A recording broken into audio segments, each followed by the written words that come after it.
Well,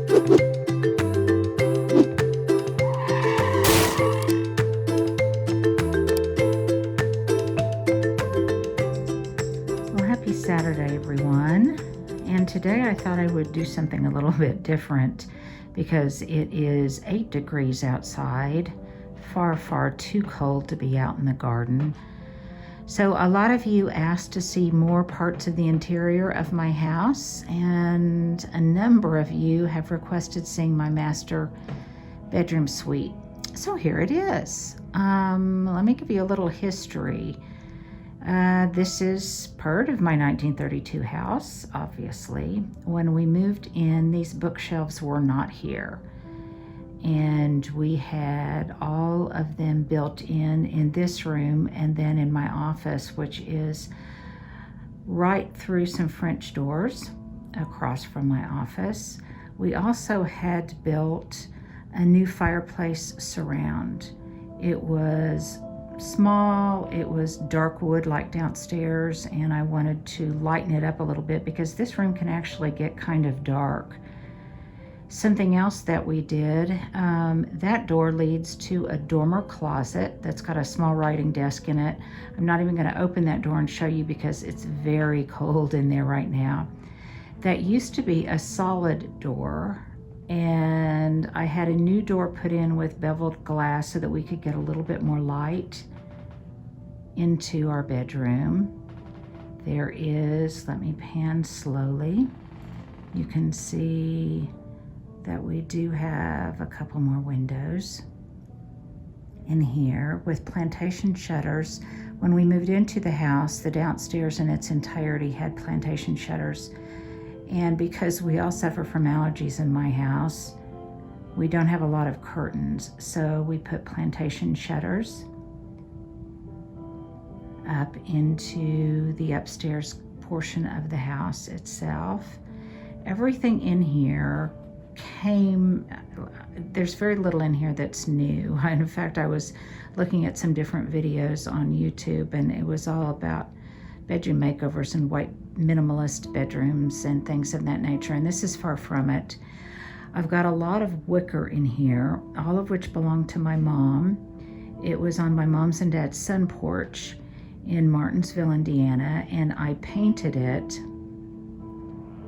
As I move through my bedroom, you'll hear lots of squeaky floor noises.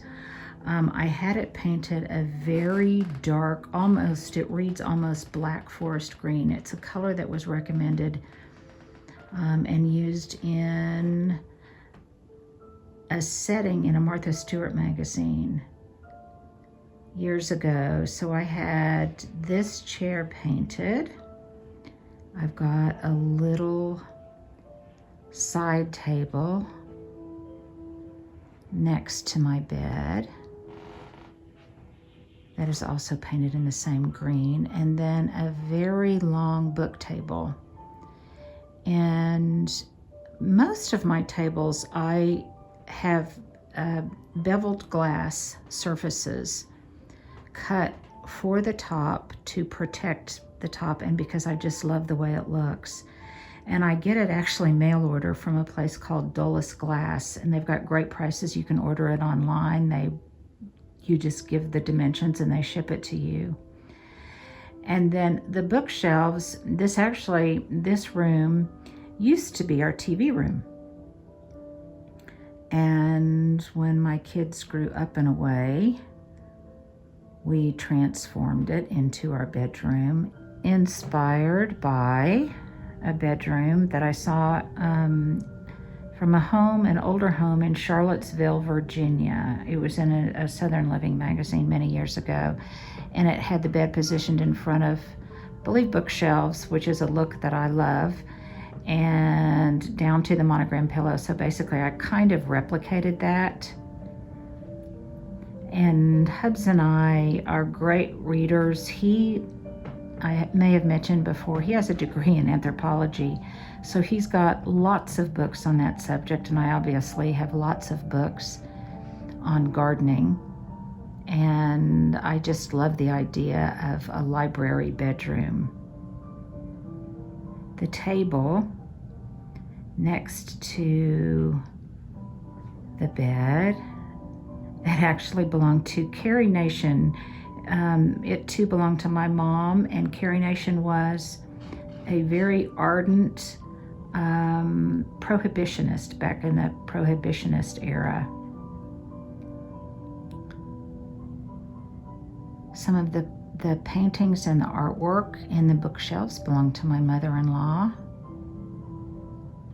And I think practically every basket in my bedroom came from a secondhand store, like that one on the lower right. And this mammoth one, this is one of my favorite baskets. I got in a small town in rural Oklahoma. I think it was all of $10, and I love it.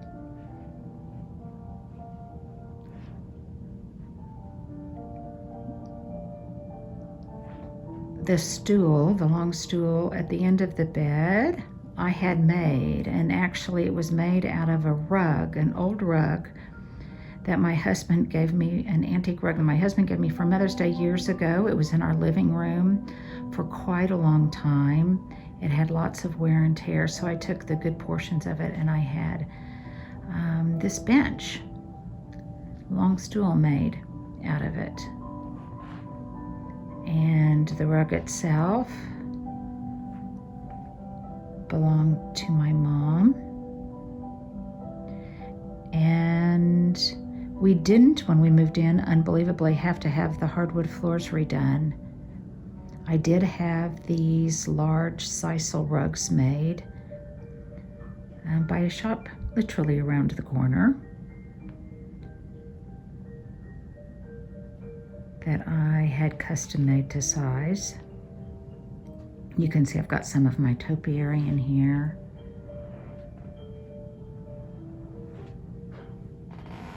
The andirons belong to my grandma Loretta, my dad's mom. And that is a beautiful painting of Kenyon Deshay that my husband had before we even got married. It's one of our favorites. And I should point out to you that always, the garden somehow always sneaks in. And one thing my husband does, which is so dear, if he is out, he will periodically forage, and he brought a beautiful bouquet of branches from a grassy prairie of a friend he visited in Wyoming. And then I tucked in some dried, bone-colored okra, cowhorn okra. I love the way the pods looked. I got that idea from a florist in Santa Fe that was selling them at, let's just say, with quite a profit margin on them. So I took mine, dried them, and put them inside. There's my boys. I do have the lamps and most of the task lighting came from antique stores, or I think the bedside lamps I got at TJ Maxx. That door goes out into my hallway and down the stairs. You guys know I love candlelight, and I actually do use my candles. I am very cautious, but I like to meditate with candles lit in the morning. I got those 4 paintings at an antique store, Mockingbird Manor, right around the corner from us. And there is my little cosmetic bag. I love the way it fits in there. I just got that for myself for Valentine's Day. So I like having my books right at hand. And even though I'll show you, I do have a TV in my bedroom, we don't watch it a whole lot, actually. There's some topiaries that are, let's just say they're preserved. I've showed in the past how when a topiary dies, I sometimes preserve them. That way I can have topiary in my bookshelves and they don't require a lot of light. I have an affection for red books. And while I'm not really fastidious or pretentious about it, I do like to sometimes congregate the red books all together.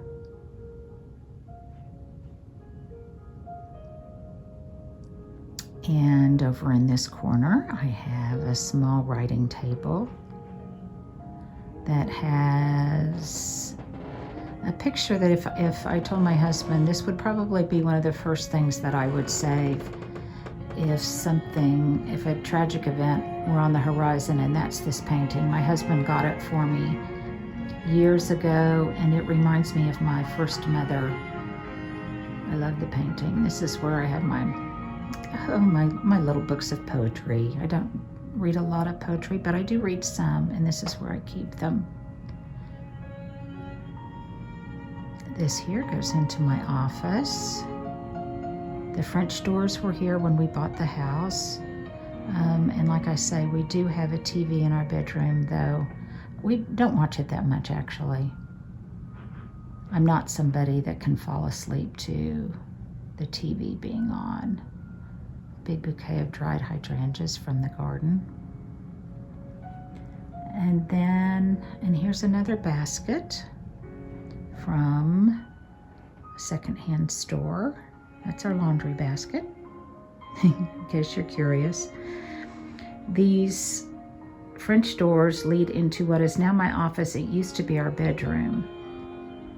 And I've always thought that this setup would be wonderful for, and I don't know why I didn't set it up this way when my children were born, but to have the nursery in here where my office is, and then have the master bedroom right off of it, because it would make a sweet little nursery. You may recognize the familiar hellebores that are on that filing cabinet. It just has never warmed up enough to get them in the ground, so they're hanging out in here until I can plant them. This room I love because it's really bright. It gets my favorite sun of the day. It gets east and south sun. And this is where I keep most of my gardening books. Let me go over here so I can show you just beyond the topiaries. You can see outside that it's snowy and very, very cold. And we've got apparently another 12 inches along the way. So we built in these bookshelves when we bought this house about 30 years ago. There's a coved ceiling, which is really unique. It was here when we bought the house. And then we built in what could be a window seat for me. It holds more books in my topiary. And then I've got shelving underneath here where I have more files and storage. Here's the messy part of my desk area. Many more of my gardening books. And then you can see from here how it goes back into my bedroom.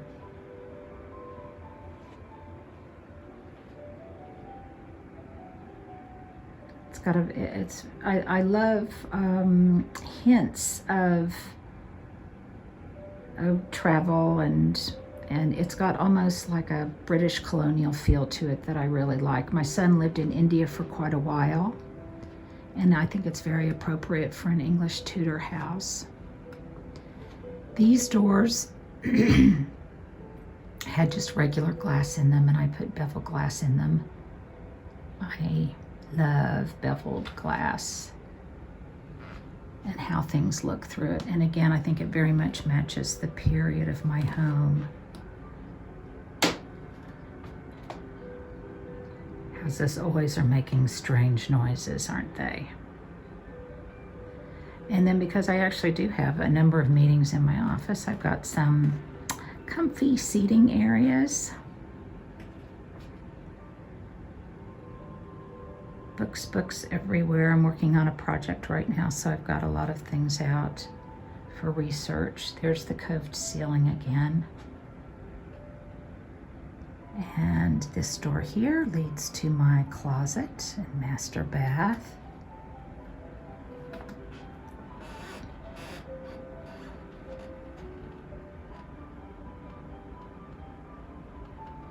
These pictures are two of my favorites. They were taken by my friend Linda Kavanaugh.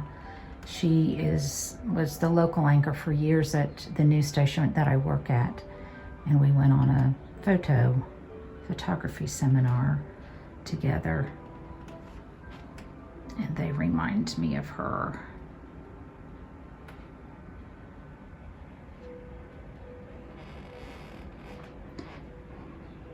Pretty much everything is original to the house. You can see in here that I've got another one of these rugs that matches the rug in my bedroom.